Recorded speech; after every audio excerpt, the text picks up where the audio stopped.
A high school kid in Queens is hand-sewing hats in his mother's basement at 3 in the morning.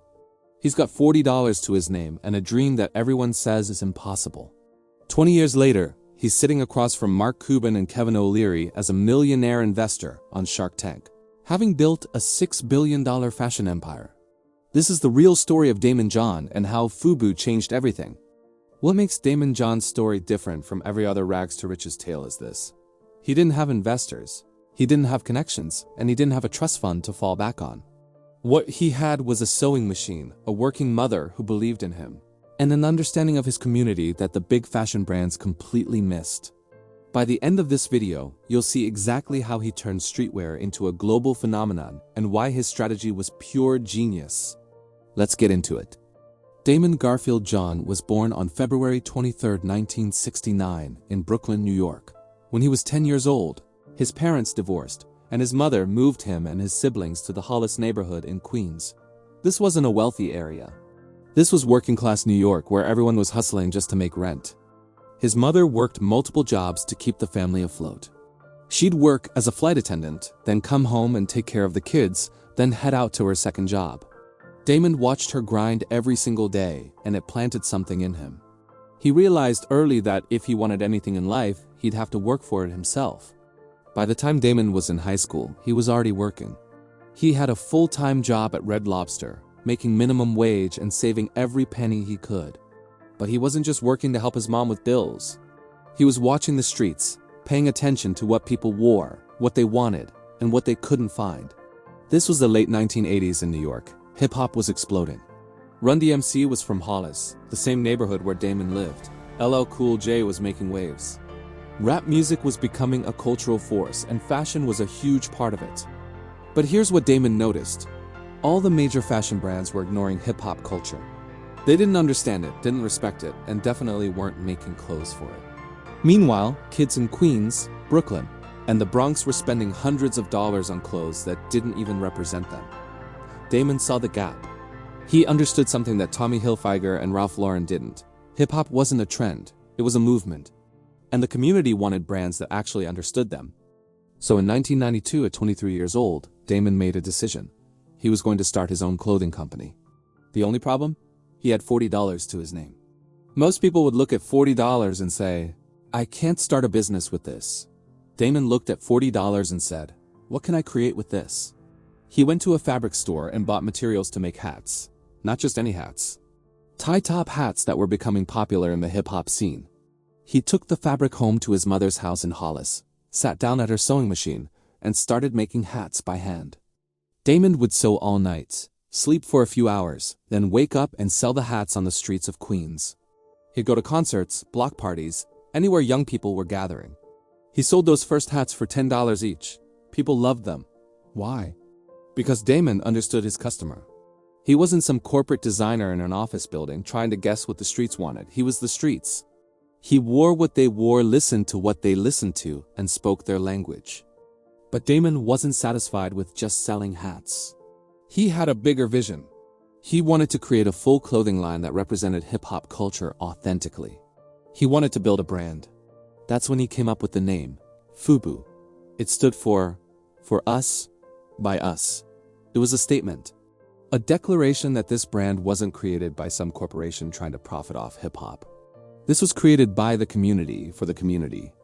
Daymond recruited 3 of his friends from the neighborhood, J. Alexander Martin, Keith Pereng, and Carl Brown. They called themselves the FUBU crew, and they had one goal, make it big or die trying. They started making shirts, sweatshirts, and hockey jerseys with the FUBU logo. Daymond's mother saw how serious he was, and she made an incredible sacrifice. She took out a $100,000 mortgage on her house to help fund the business. Think about that. A single mother, working multiple jobs, betting her home on her son's dream. Daymond and his crew turned his mother's house into a factory. They'd work their day jobs, come home, and sew clothes until 4 or 5 in the morning. Then they'd sleep for a couple hours and do it all over again. His mother moved out of her bedroom so they could use it as a workspace. The entire house became FUBU headquarters. For the first few years, FUBU was grinding. They were selling clothes at local events, out of car trunks, at trade shows. They were making money, but they weren't breaking through. They needed something bigger. They needed exposure. Daymond knew that if hip-hop artists started wearing FUBU, the brand would explode. But how do you get a celebrity to wear your clothes when you're nobody? This is where Daymond's genius came in. He didn't wait for permission. He didn't send formal requests through agents and managers. He went directly to the artists. Daymond would show up at concerts and music video shoots with bags of FUBU gear. He'd find ways to get backstage and hand clothes directly to rappers. Sometimes they'd wear it, sometimes they wouldn't, but Daymond kept showing up. Then in 1997, everything changed. LL Cool J, the legendary rapper from Queens, agreed to wear FUBU in a Gap commercial. Not only that, but LL Cool J became an unofficial ambassador for the brand, wearing FUBU gear in music videos and public appearances. The impact was immediate and massive. Kids across America saw LL Cool J wearing FUBU and wanted the same clothes. Orders started flooding in. What had been a small operation in a house in Queens suddenly couldn't keep up with demand. But success brought new problems. FUBU needed capital to scale production. They needed manufacturing facilities, distribution networks, and retail partnerships. Daymond went to banks and investors looking for funding. And once again, he faced rejection after rejection. Traditional investors didn't understand urban fashion. They didn't see the market. They didn't believe hip-hop culture could support a major clothing brand. Daymond didn't give up. He kept pitching, kept grinding, and eventually landed a meeting with Samsung's textile division. Samsung saw what the American investors missed. FUBU had lightning in a bottle. They agreed to provide manufacturing support and working capital. With Samsung's backing, FUBU exploded. By 1998, the company was doing $350 million in annual revenue. A brand that started with $40 in a basement was now competing with Tommy Hilfiger and Polo Ralph Lauren. FUBU's growth through the late 1990s and early 2000s was astronomical. At its peak, the company was generating over $6 billion in global sales. The FUBU logo became iconic. You'd see it in music videos, on basketball courts, in movies, and on the streets of every major city. But Daymond wasn't just building a clothing company. He was building a cultural movement. FUBU represented something bigger than fashion. It represented ownership, entrepreneurship, and the idea that you didn't need permission from corporate America to succeed. Other brands started copying FUBU's model. Suddenly, everyone wanted to tap into urban fashion and hip-hop culture. But none of them had the authenticity that FUBU had. They were corporations trying to profit from a culture. FUBU was that culture. Daymond expanded the brand into accessories, shoes, fragrances, and even underwear. He licensed the FUBU name internationally, bringing the brand to over 30 countries. The kid from Hollis had built a global empire. In 2009, Daymond got a call that would change his life again. ABC was creating a new show called Shark Tank, where entrepreneurs would pitch their businesses to wealthy investors. They wanted Daymond to be one of the sharks. Daymond accepted, and Shark Tank became a massive hit. Suddenly, Daymond wasn't just known as the FUBU guy. He was known as a savvy investor, a business mentor, and a motivational figure. He's now invested in dozens of companies through Shark Tank and has become one of the most recognizable entrepreneurs in America. So what can we learn from Daymond John's incredible journey?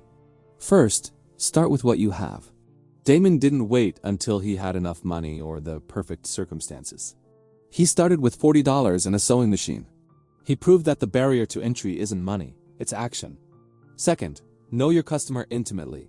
FUBU succeeded because Daymond was his customer. He didn't need focus groups or market research.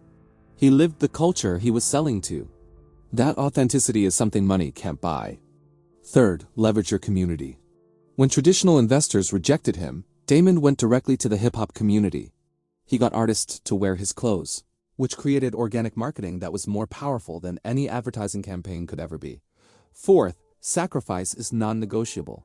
Daymond and his mother both made massive sacrifices for FUBU. She mortgaged her house. He worked 20-hour days for years. Success isn't about finding shortcuts, it's about outworking everyone else. Fifth, stay authentic. Even when FUBU became a multi-billion-dollar brand, Daymond never forgot where he came from or who he was making clothes for. That loyalty to the culture is what kept FUBU relevant for decades. Today, Daymond John's net worth is estimated at $350 million. He's a best-selling author, a sought-after motivational speaker, and continues to invest in entrepreneurs through Shark Tank and his consulting firm. But the most important part of his legacy isn't the money or the fame. It's the proof that a kid from Queens with no connections, no college degree, and $40 can compete with billion-dollar corporations and win. Daymond showed an entire generation that you don't need permission to build an empire. You just need vision, hustle, and an unwavering belief in yourself. FUBU wasn't just a clothing brand. It was a statement. For us, by us. It was proof that when you bet on yourself and your community, impossible things become possible. If Daymond John's story lit a fire in you, smash that like button right now. Subscribe to this channel because we're breaking down the real stories behind billion-dollar empires, no fluff, just facts. Comment below and tell me, what's your $40 idea? What could you start today if you stopped making excuses? Drop it in the comments. Let's build something. I'll see you in the next video.